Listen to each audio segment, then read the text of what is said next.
অর্থাৎ যে কেবল সেটা কিন্তু আগুনের কারণে পুড়ে যায় এবং সেটার ইলেকট্রিসিটি শাটডাউন হয়, তাদের ব্যাকআপ যে জেনারেটর সেটাও তারা অন করতে পারে নাই এবং সেই ভীতিকর অবস্থার মধ্যে সেখানে কিন্তু 4টা ডেটা সেন্টারে কেউ কিন্তু থাকতে পারেনি, পুরোটাই শাটডাউন হয়ে যায়। তার ফলে অনেকটা অংশ আমাদের যারা ইন্টারনেট সার্ভিস প্রোভাইডার তারা তাদের গ্রাহকদেরকে ইন্টারনেট দিতে পারেনি এবং পর্যায়ক্রমে আমাদের কিন্তু 4 ধাপে ইন্টারনেটটা আমাদের বন্ধ করতে হয়েছে এবং কিছু কিছু জায়গায় ইন্টারনেট সার্ভিসটা আউট অফ সার্ভিস হয়ে গেছে, আউট অফ অর্ডার হয়ে গেছে, আউট অফ অপারেশন হয়ে গেছে। আমরা আসলে 15 তারিখে ইন্টারনেটটা কিন্তু পরিস্থিতির কারণে মোবাইল নেটওয়ার্ক কিছুটা অংশ যেটা আইন শৃঙ্খলা রক্ষাকারী বাহিনী এবং গোয়েন্দা সংস্থার অনুরোধে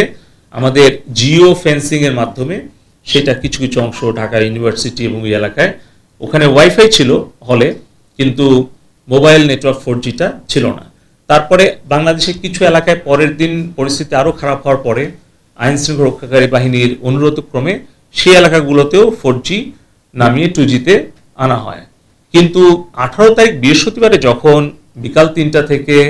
পরিস্থিতি ভয়াবহ রূপ ধারণ করে তখন কিন্তু কিছু এলাকায় ইন্টারনেট সার্ভিস পুরোটাই out of order, out of service হয়ে যায়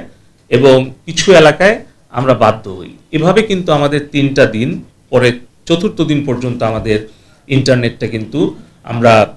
সারা দেশেই আর কি সেবাটা ব্যাহত হয়। এর জন্য আমরা দুঃখ প্রকাশ করেছি এবং পাশাপাশি আমাদের 18,000 যে সরকারি মানে অফিসগুলো এটা কিন্তু একটা সিঙ্গেল ইন্টারনেটের আওতায় আছে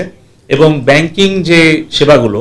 সেটাও কিন্তু ইন্টারনেটের আওতায় আছে এবং ইন্টারন্যাশনাল যে সুইফট তার সাথেও কিন্তু আমাদের সেন্ট্রাল ব্যাংক যুক্ত ছিল, যার ফলে কিন্তু আমরা ব্যাংকিং চ্যানেলটা খুলে রাখতে পেরেছিলাম, লেনদেনটা আমাদের বৈদেশিক লেনদেনটা আমরা চালু রাখতে পেরেছিলাম এবং ইন্টারন্যাশনাল এয়ারপোর্টটাও আমরা কিন্তু আমাদের ইন্টারনেটটা আমরা চালু রাখতে পেরেছিলাম। তবে আজকে বৈঠকের অন্যতম একটা কারণ যে আমাদের ইমার্জেন্সি ইন্টারনেট নেটওয়ার্ক যাতে আমরা একটা প্রোটোকল তৈরি করতে পারি, যাতে বিজনেস ইন্টারনেটটা আমরা করতে পারি, যাতে প্রাইভেট সেক্টরেও যেই পোশাক শিল্প, আমাদের প্রযুক্তি শিল্প, আউটসোর্সিং তারা যাতে অন থাকে। কিন্তু এখন ইন্ডিভিজুয়াল যে 7 লক্ষ ফ্রিল্যান্সার তারা তো ভিন্ন ভিন্ন আসলে এরিয়াতে থাকে, সেই বিষয়গুলো নিয়ে আমরা আজকে আলোচনা করেছি যে কি কি ধরনের সম্ভাব্য সমাধান হতে পারে। তো আমরা যেই সংকটকালীন অবস্থায় মাননীয় প্রধানমন্ত্রী জননেত্রী শেখ হাসিনার সুযোগ্য, সাহসী, সময়োপযোগী নেতৃত্বে আমরা এই সংকটটা আপনাদের সকলের সহযোগিতা নিয়ে আমরা যতটুকু সম্ভব আমরা স্বাভাবিক পর্যায়ে আনতে পেরেছি। তবে ফেসবুকের ব্যাপারটা আপনি যথার্থই বলেছেন যে আসলে ফেসবুকে যখন অপপ্রচারটা শুরু হলো যে 2 জন ছাত্র মৃত্যুবরণ করেছে, সেই সময় কিন্তু আপনারা দেখেন যে বাংলাদেশে কেউ তখনও কিন্তু আসলে গুলিবিদ্ধ হয়ে বা কেউ কিন্তু মৃত্যুবরণ করেনি। কিন্তু এই উস্কানিটা যখন ছড়িয়ে গেল সারা দেশে তখন রংপুরে আবু সাইদ মৃত্যুবরণ করলো, ওই দিন আমরা 2 জনকে হারালাম এবং ঢাকা কলেজের আমাদের সবুজ আলী সে মৃত্যুবরণ করলো, চিটাগাংয়ে আমাদের ছাত্রলীগের একজনকে সেদিন আমরা হারালাম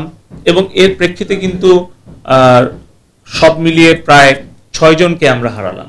তো আমি বলছি যে সেই ক্ষেত্রে সোশ্যাল মিডিয়া বিশেষ করে ফেসবুক এই দায়টা এড়াতে পারে না এবং তার প্রেক্ষিতে আমরা চিঠি দিলাম যে 15 থেকে 18 পর্যন্ত আপনাদেরকে যে এই সুনির্দিষ্ট অভিযোগগুলো আমরা দিলাম যে এই কন্টেন্ট এই পেজ থেকে এই অ্যাকাউন্ট থেকে দেশে এবং বিদেশ থেকে অপপ্রচার করা হচ্ছে, এগুলোকে আপনারা ব্লক করেন অথবা কন্টেন্টগুলোকে টেক ডাউন করেন। তারা যখন সাড়া দেয়নি তখন তাদের কমিউনিটি স্ট্যান্ডার্ড, বাংলাদেশের আইন, সংবিধান এবং বিশ্বের অন্যান্য জায়গায় তারা যেভাবে কাজ করে সেই রেফারেন্সগুলো দিয়েই তাদেরকে জবাব দিতে বলা হয় এবং গত 31শে জুলাই তারা লিখিতভাবে এবং তারা ভার্চুয়াল মিটিংয়ে এসে সেটার ব্যাখ্যা এবং জবাব দিয়েছে, তার জন্য দুঃখ প্রকাশ করেছে এবং আগামী দিনে তারা আমাদের দেশের সংবিধান, আমাদের দেশের আইন এবং তাদের যে কমিউনিটি স্ট্যান্ডার্ড সম্ভবত জুনের 4 তারিখে তারা হালনাগাদ করেছে সেটা মেনে চলবে বলে একটা আশ্বাস দিয়েছে এবং পাশাপাশি তারা বলেছে যে ফ্যাক্ট চেকিং যারা করে তারা সেটা গোপন রাখে যে কোন সংস্থা তাদের জন্য ফ্যাক্ট চেকিং কিংবা লিগ্যাল সাপোর্ট দেয়। তারা বলেছে সেটারও ক্যাপাসিটি তারা বাড়াবে এবং তাদের যে এআই টুলটা ব্যবহার করে সেই এআই টুলে কোন ধরনের কিওয়ার্ড বা কোন ধরনের অ্যালগোরিদম তারা ব্যবহার করছে সেটাও যদি বায়াস থাকে কোনো একটা দেশ বা কোনো একটি শব্দ বা কোনো একটি দল বা কোনো একটি বিষয়ের উপরে, তাহলে কিন্তু সেই এআই কিন্তু টুল তারা কিন্তু আসলে এক ধরনের কন্টেন্ট ব্লক করবে, আরেক ধরনের কন্টেন্ট হয়তো ব্লক করবে না। এরকম অনেকগুলো রিসার্চ পেপার এবং ডকুমেন্টারি এটা এমনি ওপেন প্ল্যাটফর্মেও আছে। এই সকল বিষয়গুলো আমরা তুলে ধরেছি এবং তারা কিন্তু এই সকল বিষয়ে তারা কিন্তু একমত পোষণ করেছে যে তাদের মধ্যেও কিছু দুর্বলতা থাকতে পারে। তো আমরা এই বিষয়গুলো বলেছি। আমরা 31 তারিখে আমাদের এফ কমার্স উদ্যোক্তা, ই কমার্স উদ্যোক্তা, আমাদের কন্টেন্ট ক্রিয়েটর এবং সফটওয়্যার ডেভেলপার প্রত্যেকেরই অনুরোধ ছিল যে ইন্টারনেট সম্পূর্ণভাবে সব অ্যাপ্লিকেশনগুলো খুলে দেওয়া, এবং তার প্রেক্ষিতে আমরা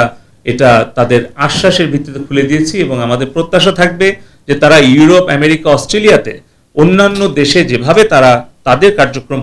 পরিচালনা করে একইভাবে যাতে বাংলাদেশেও পরিচালনা করে। ফেসবুক যাতে বাংলাদেশের প্রতি কোনো বিশেষ বা বৈষম্যমূলক আচরণ না করে, সেটাই আমাদের তাদের কাছে প্রত্যাশা।